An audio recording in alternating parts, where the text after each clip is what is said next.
لیے اللہ جو نعمت دے اس نعمت پہ اللہ کا شکر ہو، اور شکر کا طریقہ بھی مولا نے خود بتایا ہے۔ جب سلمان علیہ السلام کو اللہ نے ایک نعمت دی، اور نعمت کیا دی کہ مادی طور پہ بھی سلطنت دے دی، روحانی طور پہ بھی نبوت کی صورت میں سلطنت دے دی، اور پرندوں کی قوت گویائی بھی سمجھا دی۔ ایک مرتبہ جب باہر نکلے اپنے لاؤ لشکر کے ساتھ تو ایک چھوٹی سی چمٹی کہنے لگی، قالت النملہ یا ایھا النمل ادخلوا مساکنکم لا یحطمنکم سلیمان وجنودہ وهم لا یشعرون۔ چمٹیوں سے کہنے لگی جلدی جلدی اپنے بلوں میں داخل ہو جاؤ، سلیمان کا لشکر آ رہا ہے اللہ کا نبی، بلا وجہ تمہیں اپنے پاؤں تلے کچلے گا نہیں، تمہیں روندے گا نہیں۔ لیکن کیا کریں، سلیمان کو پتہ ہی نہیں چلے گا تم پاؤں تلے آ کے روندی جاؤ گی۔ اللہ اکبر، چمٹی، اس کا کتنی بڑی زبان ہوگی، کتنا بڑا منہ ہوگا، کیسی آواز ہوگی، لیکن اللہ ہے، اللہ نے آواز فضا کے دوش میں پہنچا دی، سلیمان علیہ السلام کے کانوں میں نہ صرف پہنچا دی، سمجھا بھی دی۔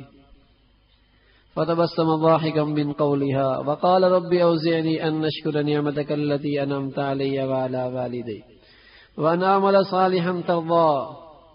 سلیمان علیہ السلام وہ آواز سن کر مسکرانے لگے، اور اللہ تیرا شکر ہے، اور ساتھ کیا فرمایا، ان اعمل صالحا، ان اعمل صالحا، اے اللہ اب وہ عمل کی کرنے کی توفیق نصیب فرما جس سے تو راضی بھی ہو جائے۔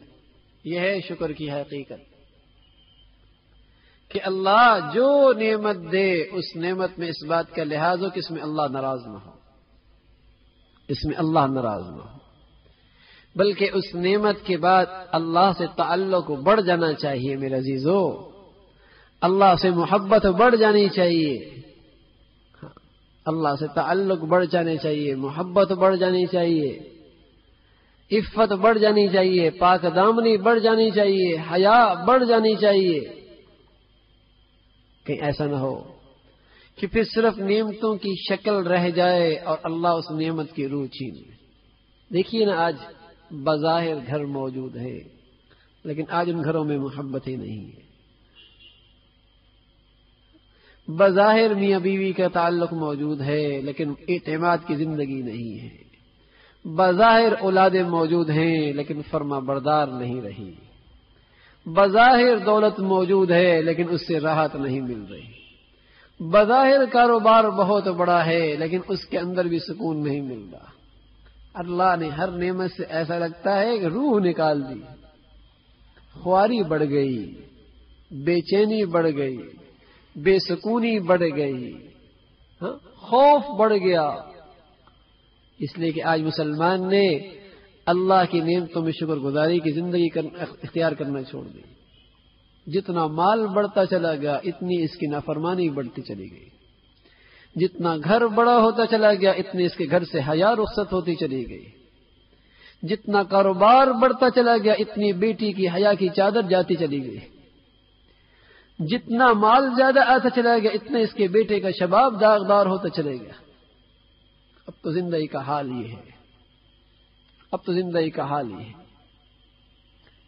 اس لیے میرے عزیزو، اللہ کے لیے ہم یہ دیکھیں کہ اللہ کی کسی نعمت میں ناقدری تو نہیں ہو رہی۔ اللہ کیا پیارے زاویے میں بات کہتا ہے، ما یفعل اللہ بعذابکم ان شکرتم، مجھے کیا پڑی تمہیں مصیبت میں ڈالنا، عذاب میں ڈالنا، ایک کام کر لو، شکر کر لو ان نعمتوں کا۔ آج زبانوں پہ شکوے تو ہیں، شکر نہیں۔ اسے یہ تو نظر آ رہا ہے کہ یہ نہیں مل رہا، ارے یہ نہیں سوچتا کہ کیا کچھ مل رہا ہے۔